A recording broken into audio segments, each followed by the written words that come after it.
بسم الله الرحمن الرحیم. السلام علیکم ګرانو مینوالو، زه یم ستاسو ورور ستاسو ملګری سیف الله خان. دې وخت کې تاسو ګورئ زمونږ دا چینل، د دې نوم دی بولټ آن فایر ټي وي.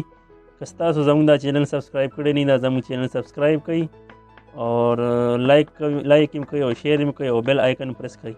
مونږ یو نوی ترتیب شروع کړی دی د دغه والا د خوشخطۍ. نو تاسو ته به روزانه په بنیاد باندې مونږ یو کلیپ شیر کوو، الف نه د یې پورې. نو هغه به تاسو دې کې زده کوئ. نو صحیح ده، سټارټ کوو. د خیره کومه چې د قلم استعمالولو طریقه ده، نو دا کچ نه ګوته چې کومه ده دا به لاندې ولګي او دغه قلم به اوچتي، نور دا لاندې دا خپېړه چې کومه ده دا به ټوله اوچته وي، دا ګوته به لګېدلي چې دا لاندې لګېدی سره نور ټکي ورانېږي، راښکلی کېږي لاس پې، نو دا به اوچت نیسي او قلم به ښخ کړي دغه شان دغه ډاټ سره. نو انشاءالله دغه الف طریقه ده، ګورئ ورته.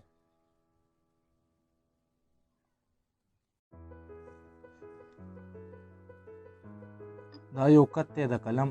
د قلم مطابق سره الف یو الفی 15 کته لیکلی کېږي، یو الفی 3 کته لیکلی کېږي. د قلم مطابق چې قلم څومره دومره به الف لیکي او د قلم د کت مطابق به لیکي. هر ټکی کت په کت تاسو ته به میلاویږي، با به درته کت په کت میلاویږي. په کتونو به لیکو. دغه یو سلسله م روانه کړې ده او ستاسو د مخې دا مشق وړو، دغه چالو کوو. دغه مشق الف دی، قلم دې ښخ کو، روان به کی.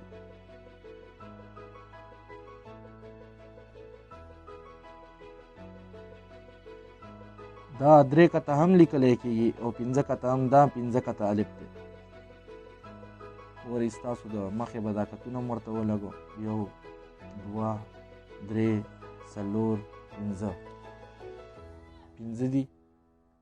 بل دی دغه 3 کته الف دی.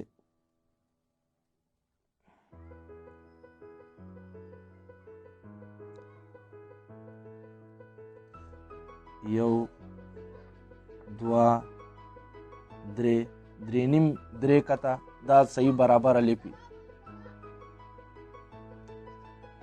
بیا ورته ګورئ الف.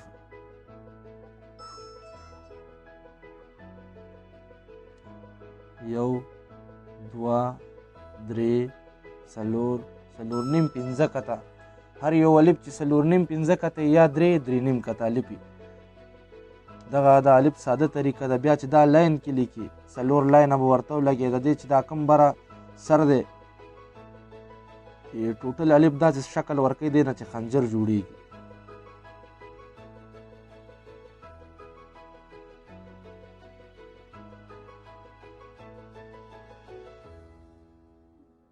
خنجر دغه بره سر به نری وي. بل د دې طریقه چې کومه ده دا داسې هم لیکلی کېږي. دا 2 نښې دې ووالې، دواړه به دا یو عمره مطابق وي، یو به بره وي یو به ښکته وي. دا لاندې سر هم همداسې ګول غونته یې راټیټي او دا بره سر یې داسې چپاتره غونته کېږي. دغه شان د الف طریقه ده او بیا ورته ګورئ.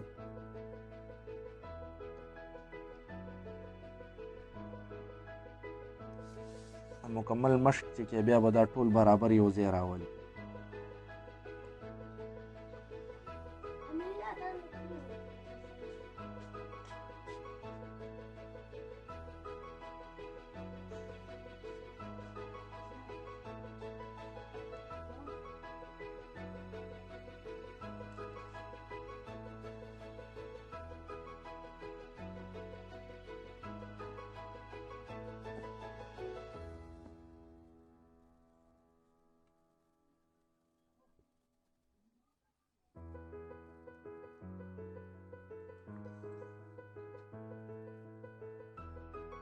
دا یو الف کم کلیپ دی، دا کمپلیټ شو. 3 نیم کته 4 نیم کته یا 3 کته یا 15 کته دا الف به راځي.